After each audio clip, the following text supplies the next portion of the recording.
eu acho que isso aconteceu para ajudar as igrejas. Tanto a igreja católica quanto a igreja evangélica. Ajudar a resolver certas coisas que eu acho que não estão bem resolvidas. Certas explicações que não estão tão legal.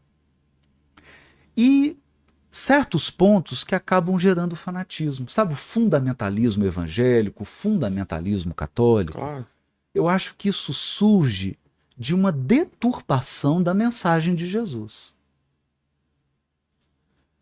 E quando a gente volta para o original mesmo, por exemplo, você pega a igreja protestante original, o catolicismo na sua origem, ele não era dessa forma.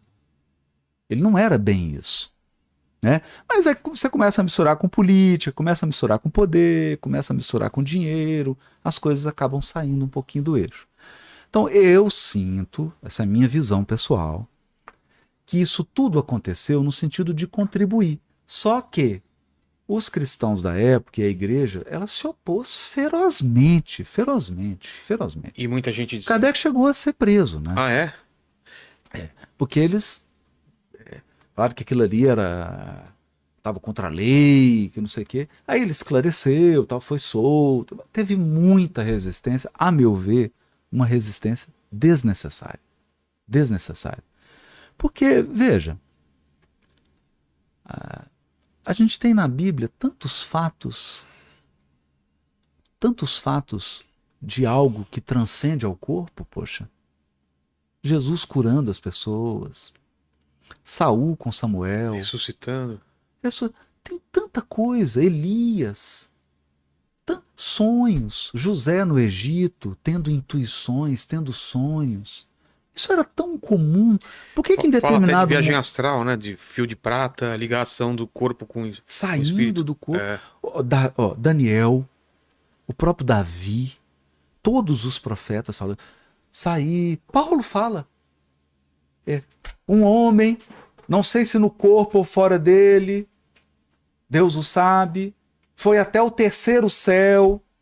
Por que terceiro céu? Os judeus acreditavam que você tem 7 céus. Olha que legal isso. Porque o sétimo é onde está Deus. Esse é um ambiente de extrema pureza. É o que a gente chamaria do paraíso. Tá. E tem o nível 6, nível 5, nível 4, que vai descendo de acordo com o avanço intelectual e moral do habitante. Mas o bonito é que tem lugar para todo mundo, viu, Vilela?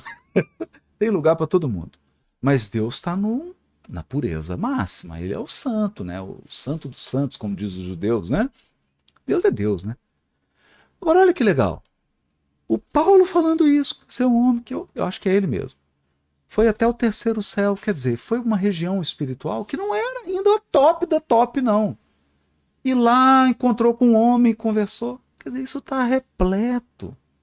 A gente tem Simão Pedro, em Atos dos Apóstolos, falando do centurião que apareceu para ele em sonho e falou, Simão, vem até mim. O Simão acordou, foi lá, realmente estava o centurião esperando ele, e esse centurião se converteu ao cristianismo. Está repleto disso. Para que separar? Para que a gente ignorar isso, né? Acho que não custa nada a gente compreender, tem tanta coisa inexplicável, né? Como diz Shakespeare, tem tanta coisa entre a terra e o céu que a nossa filosofia não dá conta. Né? Eu penso que a gente conhece nada da natureza. E que a gente tem que estar aberto para aprender e para descobrir coisas que a gente não sabe. Mas você não tem medo de que esse livro e essas novas experiências e doutrinas, elas possam ter algum efeito, pode ser alguma confusão, por exemplo, de Lúcifer, porque vocês acreditam também nessa existência do mal, a existência de um inimigo de Deus, de um anjo caído? Como que... Olha, que legal isso que você está falando, porque assim... Porque pode ser alguma coisa se passando por outra, sabe? Agora, olha que legal. No judaísmo, e eu gosto de dizer isso pelo seguinte, porque nós cristãos nos apropriamos dos livros judaicos, certo, que a gente chama de Velho Testamento. Mas os guardiões desses livros são os judeus. Não existe essa ideia de diabo no judaísmo. Não? Não. Satanás, em hebraico, é o adversário. Então, a compreensão judaica é de que você se torna um adversário da lei divina. Tá, quando Você se torna. Porque, Vilela, eu vou citar um exemplo aqui. Durante a Segunda Guerra Mundial, na Alemanha, havia uma enfermeira nazista que ela separava as mulheres judias grávidas e esperava no momento do parto, hora que a judia entrava em trabalho de parto, ela amarrava as pernas da mulher. Eu te pergunto, precisa de um demônio? Não. Precisa de um diabo? Não precisa, rapaz. Você chega aqui e vê um cara tirando uma arma aqui, o cara põe uma arma na sua cabeça, atira na sua cabeça por causa de uma porcaria de um relógio. Precisa diabo? O diabo somos nós. Quando a gente se desconecta de Deus, quando você se desconecta de Deus, você se torna um diabo. Que o diabolos, é uma palavra grega, é o adversário. Entendi. Porque o que é Tá Deus? contra- Deus é luz, Deus é bondade, Deus é cooperação, Deus é fraternidade, é ajuda mútua, é compreensão, é perdão. Toda vez que você se afasta disso, você se transforma num adversário. Você se transforma num opositor. Um opositor da ordem divina. Só que nós criamos uma figura mítica. Eu entendo perfeitamente isso. Porque a mente humana é simbólica. Veja, a mitologia grega, os mitos. Por isso que tem Star Wars, que eu sou apaixonado, Marvel, Jornada nas Estrelas. A gente precisa dos mitos. Então, para mim, a figura do diabo, do Lúcifer, é uma metáfora do que nós podemos nos tornar quando nos afastamos da nossa origem, velho. Da nossa origem. Veja, eu sou juiz há 20 anos. 20 anos. E fui juiz criminal por 8 anos. E assim, não dá pra pôr a culpa no diabo, velho. Às vezes eu tava interrogando um cara, 17 homicídios. 17. Aí começou a conversar, eu falei assim, poxa, mas 17 homicídios? Ele falou assim, ah, doutor, eu gosto de matar.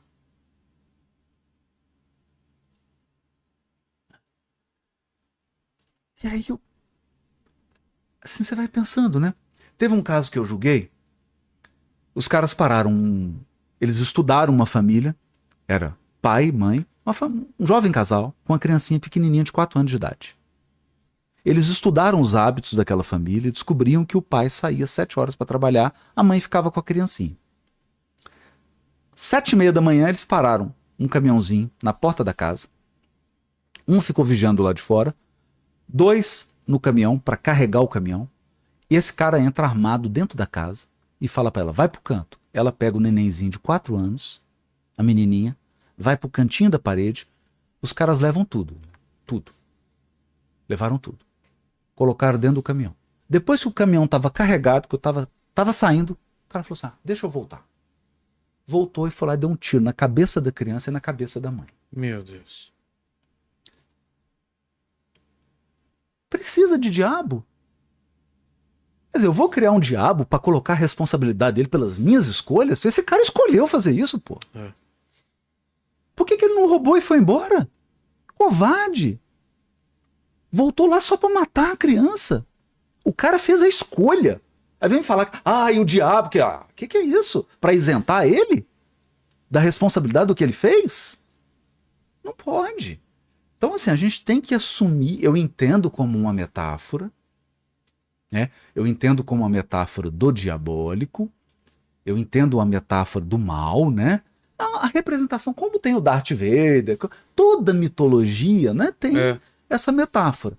Agora, criar um ser que é o responsável por todo o mal no mundo e nós somos vítimas tomadas por ele, eu acho isso um raciocínio, com todo respeito, infantil. E a ideia de inferno? Né? O inferno, sim. Ah, é? Agora eu vou te mostrar o que é o inferno. Porque tem os 7 céus. Eu vou te mostrar o que é o inferno. Todos esses que eu sentenciei, esse povo não dorme, esse povo acorda e sobressalto, eles estão no inferno, Vilela. Esse povo quem? Os maus? Os maus. Que cometem crime, que estão na maldade, que acordam com a intenção de prejudicar os outros. psiquicamente esses caras estão no O inferno. que é o inferno, então? O inferno é um estado de infelicidade. Não é um lugar. Não é. Pode se tornar um lugar. Porque você já percebeu o seguinte? Que o lugar onde você mora é meio que um retrato de você, das suas intenções, do que você quer. Sim. Por exemplo, esse lugar aqui, ele foi flat, pensado, ele foi, tem um propósito aqui. Sim, sim. Tem um propósito. Está materializado aqui. Né? Imagina alguém que está só pensando no mal, só pensando em levar vantagem, só pensando em prejudicar alguém, que não tem escrúpulo. Que ambiente que essa pessoa cria? É um ambiente de tormento.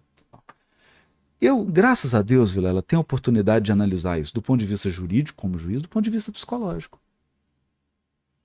Né? E eu posso te afirmar, é uma convicção pessoal minha. Vilela, nós não fomos criados para odiar. Toda vez que você está magoado com alguém, toda vez que você está com raiva de alguém, você passa mal. Com Seu certeza. estômago não fica legal, você não dorme bem, sua boca seca, a comida não tem o sabor, porque você não foi criado para isso. Agora, Vilela, quando você está feliz, quando você ajuda alguém, cara, alguém fala, pô, Vilela, obrigado, cara. Te dá um bem-estar porque você foi criado imagem e semelhança de Deus. Você foi criado centelha divina. Você foi criado para amar, para perdoar, para auxiliar, para ser bom. Toda vez que você sai desse molde divino e quer criar uma coisa própria, dá ruim. Qual que é a ideia de pecado, então, dentro da doutrina espírita? A ideia de pecado na doutrina espírita é de um desvio da lei divina. Eu saio do projeto, que é o que está lá em Adão e Eva. Eu saio Eu quero ser como Deus. Quero ser como Deus. O que é eu quero ser como Deus? Eu chego para Deus e Quero falo ser assim, dono da minha vida e eu decidi falo, cara, e dar tchau pra ele. Não tchau. preciso de você. Não preciso de você, não tô nem aí para suas regras, quem manda aqui sou eu, sob nova direção. Entendi. Aí dá errado, pô.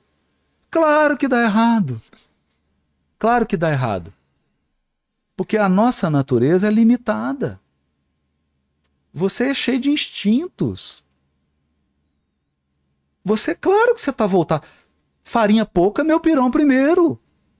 Isso é da natureza humana, biológica. Se você não tiver um ponto de conexão com o divino, você não consegue sobrepujar essa fragilidade humana. A natureza humana é frágil. Jesus fala isso. Nós somos mais frágeis que perversos, né? Mais frágeis do que perversos. Senhor, perdoa, eles não sabem o que fazem. Não sabem o que fazem. E eu acho bacana, porque Paulo fala na carta aos Coríntios, fala em Gálatas, que do primeiro Adão e do segundo Adão. O que é o primeiro Adão? É esse cara que acredita que ele é a lei sou eu sou a regra, e o segundo Adão é o Cristo. Que é aquele que fala, não. Senhor, faça-se segundo a sua vontade. Esse é o segundo Adão. Esse é o ser, imagem e semelhança de Deus. Por isso que quando Jesus é batizado pelo Batista, né, por João Batista, Sim. a voz do céu diz assim, esse é meu filho amado. Quer dizer, esse é o filho que eu quero que vocês se tornem. Eu criei vocês para ser assim. Né? Essa é a nossa crença, eu diria, a mais profunda. A principal crença do Espiritismo é de que o Cristo é o Filho amado, modelo e guia, e que se eu quiser me reconectar com a minha natureza divina, eu tenho que olhar para Jesus. Mas não é só para adorar, não. Não é só para ajoelhar aqui e ficar orando e sair e fazer sacanagem com os outros. Não. É com ações, pensamentos e sentimentos. Eu tenho que ser coerente. Não dá para só acreditar, louvar, que é importante. Mas não basta. Eu tenho que ter uma conduta. Eu tenho que agir como Jesus agiu. Aliás, é uma coisa bonita. Mahatma Gandhi foi chamado para um congresso teológico. Estavam lá evangélicos, católicos, outras religiões. O Gandhi era hindu, né? Hinduísta. Ele chega. E aí, uma pessoa fez uma pergunta para ele, num tom provocativo.